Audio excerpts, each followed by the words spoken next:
तो हेलो दोस्तों, आज हम जानेंगे कि बेनामी जमीन क्या होती है। क्योंकि बहुत ही ऐसी बार होती है कि मुझे कमेंट बॉक्स में मैसेज भी आया था कि भाई बेनामी जमीन के बारे में समझाओ, क्या होता है, उसके फायदे क्या हैं, नुकसान क्या है। तो आज हम उसी टॉपिक पे बात करेंगे। आपने पूरी सीरीज अगर आपने देखा नहीं तो आप देख के चलिए, क्योंकि हमारा ये चौथा या पांचवा वीडियो है जमीनी कार्रवाई पे। अब हमारा चैनल जमीन की सच्चाई आपको हमेशा दिखाता रहेगा कि जमीन कैसी होनी चाहिए। आज का जो वीडियो का जो टॉपिक है, जो टाइटल रहेगा वो है बेनामी जमीन क्या होती है। खरीद ली तो पूरा पैसा जा सकता है। जमीन की सच्चाई। बेनामी जमीन जिसका कोई नाम ना हो, जिसका भी पता ना हो, ये नहीं होता है। उसका क्या मतलब होता है आगे वीडियो में जानेंगे। बेनामी सुनने में ऐसा लगता है इसमें नाम नहीं होता होगा, ऐसा होगा वैसा होगा। हाँ, आपको सच्चाई बताएंगे बेनामी जमीन से, और आपको अवेयर भी करेंगे कि अभी कौन सी जमीन आपको लेनी चाहिए और कौन सी जमीन आपको नहीं लेनी चाहिए। आप लोग हमेशा ध्यान दीजिएगा और फॉलो कीजिए जमीन की सच्चाई चैनल को। पहला तो टॉपिक है जिस पर हम बात करेंगे, कौन कौन सा टॉपिक आपको ध्यान दीजिएगा। पहला तो टॉपिक है बेनामी जमीन क्या होता है। दूसरा तो हमारा टॉपिक रहेगा लोग क्यों फंस जाते हैं। तीसरा हमारा टॉपिक रहेगा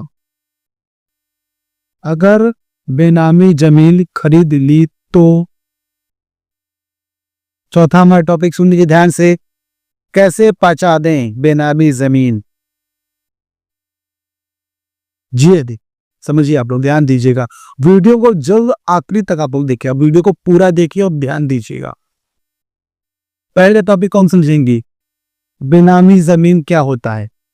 ऐसी जमीन जो आपको एजेंट दिखाता है और उसमें आपको पावर ऑफ अटॉर्नी दिखाता है, यानी किसी और को मालिकाना दिखाता है। मतलब कि मालिकाना हक जिसके पास होता है, जिसके नाम पे जमीन है, वो नहीं, लेकिन आपको एक नोटरी पेपर दिखाया जाता है, स्टाम्प पेपर, जिस पे लिखा होता है मैं अपनी जमीनें 6 महीने 7 महीने 1 साल या फिर फलाने को हम देता हूँ बेचने के लिए, ये वो इनके मालिकाना ये होंगे। लेकिन रजिस्ट्री पेपर किसी और पे है और पैसा लेता है कौन, वो दूसरा आदमी। वो दूसरा आदमी जो आपसे पैसे ले रहा है। आप लोग हमेशा अवेयर रहिए, बेनामी जमीन पहचानिए। बेनामी का मतलब ये नहीं होता है जिसका कोई नाम ना हो। ऐसा आदमी जिसने किसी और से पैसा दिलवाए, किसी और से के अकाउंट में पैसा डलवाए, लेकिन मालिक वो बना रहा, ये होता है बेनामी जमीन।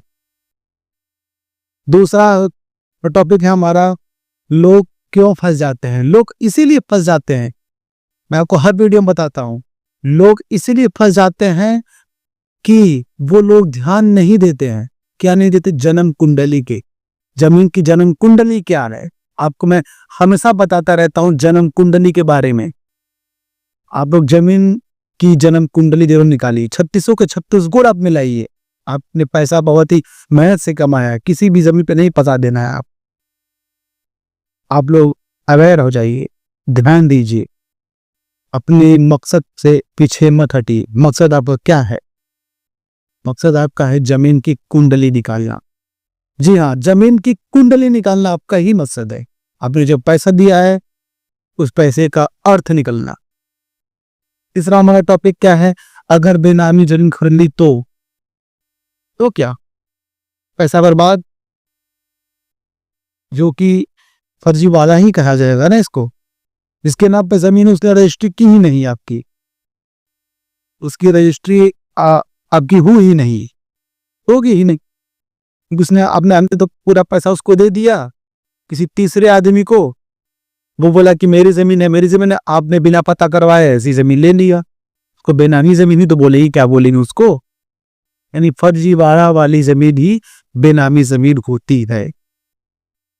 आप उसको दोबारा सेल नहीं कर पाएंगे क्योंकि आपके पास ऑथराइज ही नहीं है सेल करने का। कुछ निर्माण नहीं करा पाएंगे, कब्जा नहीं ले पाएंगे, पैसा को दल लॉस, बर्बाद, खत्म। नेक्स्ट हमारा टॉपिक क्या है, कैसे पहचाने बेनामी जमीन। जिसकी भी नाम पे जमीन है अगर वो बंदा सामने नहीं आता है, एजेंट आपको उसके सामने नहीं करता है, एजेंट जो है, आप जब भी मिलते हैं एजेंट से, क्योंकि ज्यादातर लोग एजेंट के माध्यम से ही जमीन खरीदते हैं। अगर आप जमीन आपने मुआयना करा लिया, सब कर लिया, सब ठीक है, वकील साहब मिल ली, वकील ने बोला कि जमीन बहुत ही बेहतर है, आप जाके अब दी जो भी है आपका आगे की प्रक्रिया चालू कर सकते हैं। तो आपने बोला एजेंट को ठीक है मालिक से मिलाओ, एजेंट बोलेगा अरे हम ही सामने है ना, वो सामने ऊपर टाइम नहीं है, ये नहीं है, वहां फंसे, वहां है, यहाँ नहीं है, वहां है, ऐसे बोलता रहेगा, बात को घुमाता रहेगा। अब पैसे वो डलवा लेगा उस अकाउंट में, जो अकाउंट वो आपको देगा। यानी कि जिस जमीन का मालिक है आपके सामने आया ही नहीं।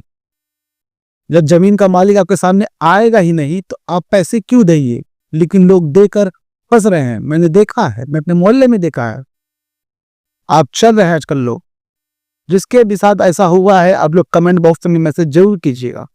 जिसके साथ ऐसा हो रहा है लेकिन वो संभल गया, वो लोग भी जरूर आप लोग मैसेज कीजिएगा कमेंट बॉक्स में, ताकि हम भी समझ सके, उनको भी एडवाइस मिल सके कि ऐसा भी हो चुका है। हमें तो पता है, लोगों को एडवाइस मिलना बहुत जरूरी है, प्रूफ मिलना चाहिए।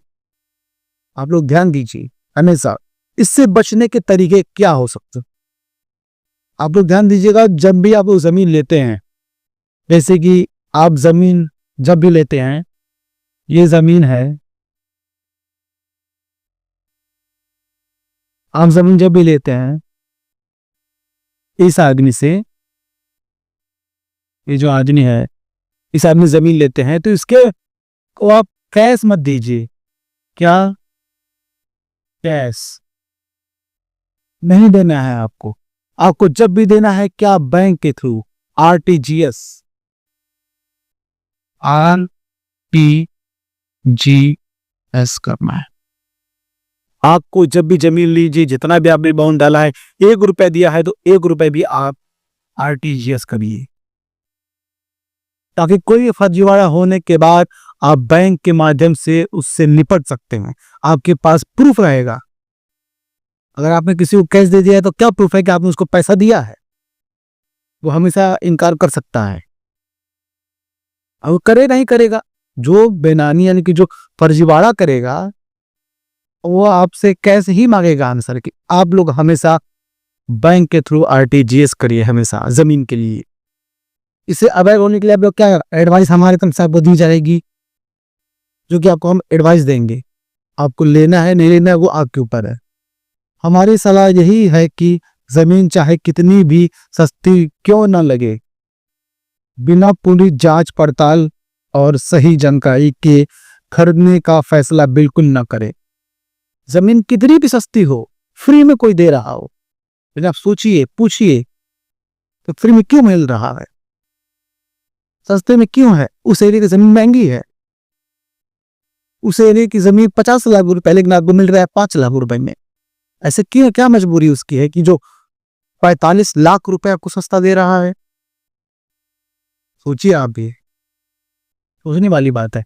हमेशा मैं कहता हूं, जमीन से जब भी आप खरीदिए तो वकील से मिलकर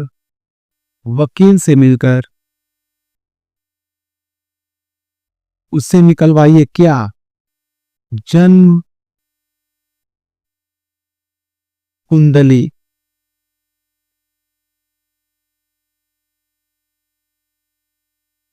जन्म कुंडली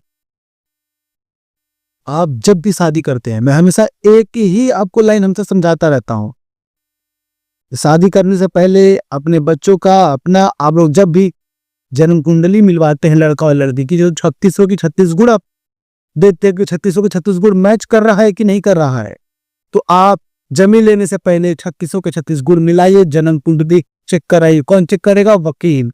कितना लेगा? 500 या 1000।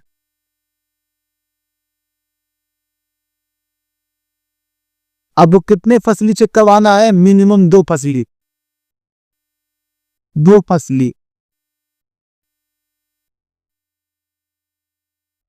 और 20 साल 25 साल आप चेक करवाइए, मिनिमम आपको 20 साल चेक करवाना ही चाहिए।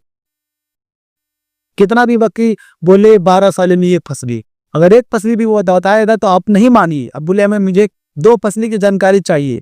उसमें यह पता चल जाएगा कि जो भी ये जमीन आप वो बेच रहा है, क्या वो जमीन इसी की है, पहले किसकी थी, अभी उसकी है कि नहीं है, कोई केस चल रहा है कि नहीं, कोई स्टे है कि नहीं, सब पता चल जाएगा। आपको ये करना बहुत जरूरी है क्योंकि आपने पैसा बहुत ही मेहनत से कमाया है, आपको गंवाने की जरूरत नहीं। ध्यान दीजिए, और लाइन हमने लिखा है, क्यों आपको एडवाइस दे जा रहा है, क्योंकि जमीन की एक गलत खरीद सालों की कमाई खत्म कर सकती है। जो आपने सालों से मेहनत करके 5 लाख रुपए इकट्ठा किया, उस 50 लाख रुपए की जमीन की जो कीमत आपको मिल रहा है 5 लाख रुपए का, इसके मालिक का कोई ठिकाना नहीं, कौन है मालिक कौन नहीं है क्या पता।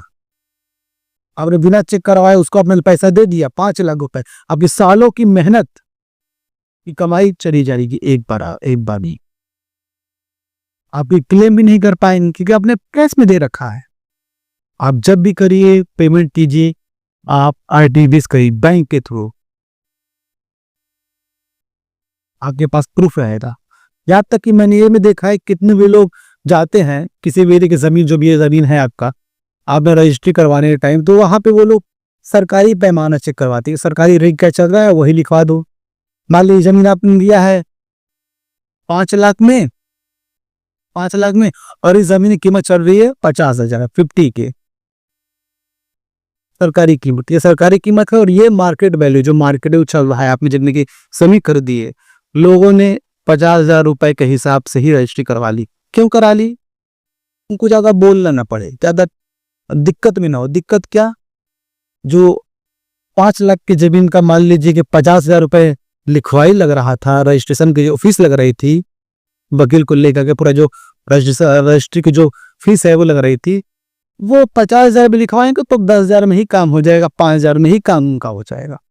लेकिन एक गलती क्या होती है, अगर मान लीजिए जमीन आपने रजिस्ट्री करवा ली, आपको पूरा पैसा फिर वापस चाहिए तो आप कानून के पास जाएंगे कि मेरे पास ये फर्जीवाड़ा हुआ है, मैंने उनको आरटीजीएस किया है अकाउंट में पैसा 5 लाख रुपए, तो पुलिस जाएगी इनके पास, ये जो अब व्यक्ति है इनके पास जाएगी, वो 50,000 नहीं आपको 5 लाख दिलवाएंगी, क्योंकि आपने जो रजिस्ट्रेशन पे अपना अमाउंट लिखवाया है वो 5 लाख रुपए है, आपने उसके अकाउंट में हमें भेजा है आरटीजीएस 5 लाख रुपए, ये है सबूत।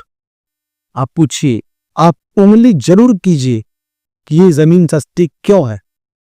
उंगली से घी निकालने के लिए काम नहीं आती है, हर मामले में, टेढ़े मामले में अच्छा करने को भी के लिए भी उंगली काम आती है। दोस्तों, आखिर सलाह हम यही देना चाहेंगे कि आप जब भी जमीन लीजिए, जमीन की जन्म कुंडली जरूर चेक करवाइए। अधिक जानकारी के लिए सब्सक्राइब कीजिए जमीन की सच्चाई को। जमीन की सच्चाई आपको हमेशा अवेयर कराती है कि जमीन कैसे खरीदनी चाहिए, कैसे नहीं खरीदनी चाहिए। यहाँ तक कि ये वीडियो अपने दोस्तों तक शेयर भी कीजिए ताकि उनको भी पता चल सके। जल्द से जल्द आप वीडियो को लाइक और चैनल को सब्सक्राइब जरूर कर दीजिए ताकि आने वाली हर एक अपडेट आप लोग को जल्द से जल्द मिल सके। तो फिर मिलते हैं अगले एपिसोड में किसी और टॉपिक पे।